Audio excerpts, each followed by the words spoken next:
morning everyone and welcome to our English literature class. Today we are going to continue our poem Birches. So open your textbook at page number 10.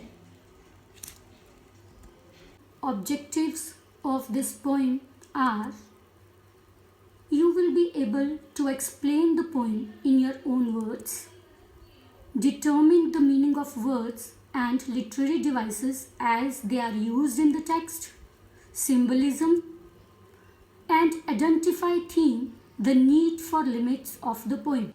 Let us discuss the explanation. I'd like to go by climbing a birch tree and climb black branches up a snow white trunk toward heaven. Now actually this heaven of course is just poet's imagination, and here his desire. Now what does he say? He says, I'd like to go by climbing a birch tree. He wants to climb a birch tree up till a snow white trunk. Means he wants to climb a birch tree as far as he could toward heaven, till the tree could bear no more, but dipped its top and set me down again. Now, why he says heaven? Actually, a birch tree is said to reach the heaven, as these are very tall trees. So he wants to climb a birch tree when it's too much for the tree to bear his load. Bear no more, unable to bear his load. And at that time, he wants dipped its top. The tree puts him back to the ground. He only wants a peep in the heaven from the top of the tree, and then gently comes back to his normal life. That would be a good both going and coming back. Why both going and coming back? Going means leaving the earth, and coming back, returning to the earth again. So, leaving would be a pleasure, and returning refreshed would be a pleasure too. So, one could do worse than be a swinger of birches. So, according to the speaker, what is a good way to live? When we are troubled by the difficulties of daily life, it is a good way to get away for a while, and then come back again and start life in a different way. Sometimes we find we are on the wrong path. Then we come back from our swinging of birches, change our lives for the better, and we must start over again. Now let us discuss the literary devices of these lines. Fate, personification, and half grant what I wish and snatch me away.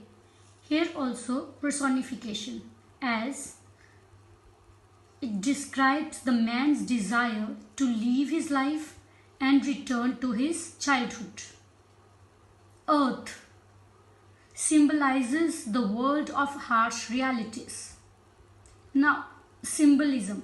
Actually, what is symbolism? A symbol signifies something beyond its literal meaning.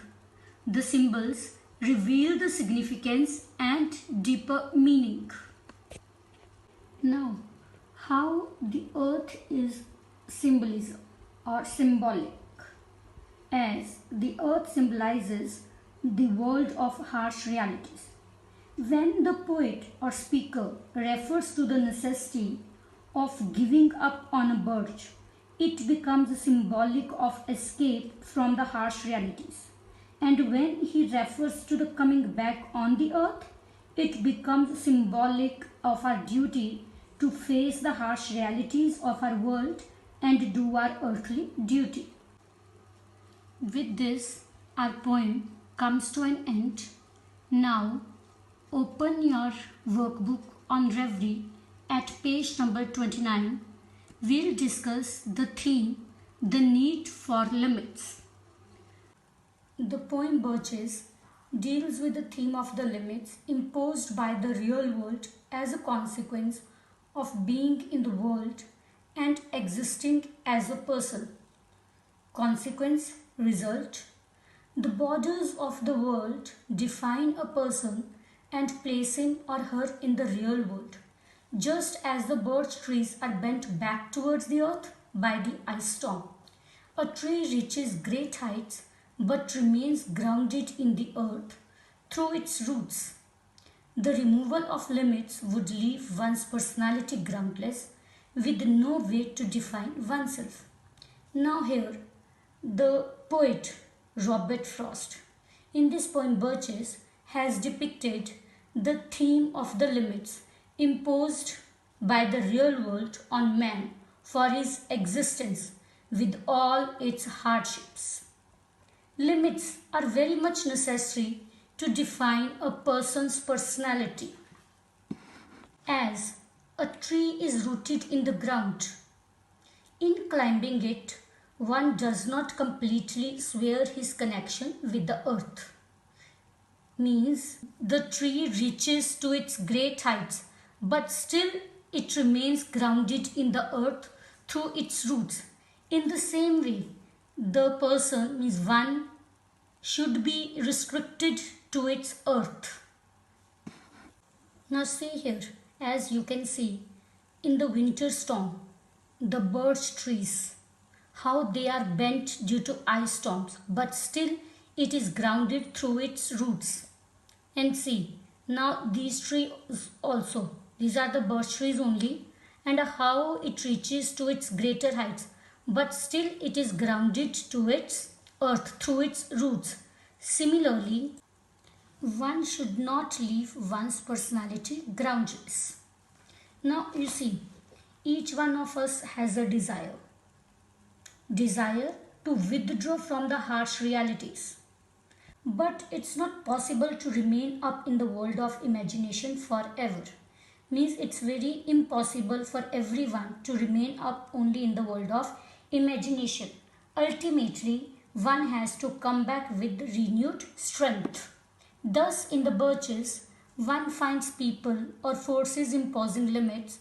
Both the boy and the ice storm bend the birches. Gravity pulls the narrator back down to earth as he climbs toward heaven. Now here, the poet says, one finds people imposing limits. Both the boy and an ice storm. Just like the boy bends down the branches of the birch trees, and the ice storm also bends down the branches of the birches, but still, due to gravity, they had to come back down to the ground after peeping to the heaven. Without limits, there can be no love or any other human emotion. Frost suggests that it is his real world that provides the limits and makes his poetry possible.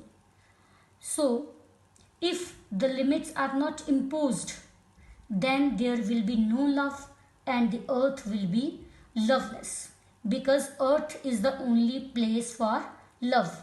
So, what does Frost suggest? So, the poet Frost suggests that it is this real world only that makes it possible for the poet to have his imagination.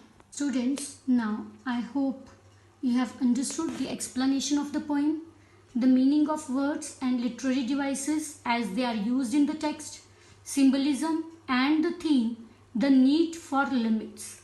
Now you have to revise the explanation of the poem and theme, the need for limits. Thank you.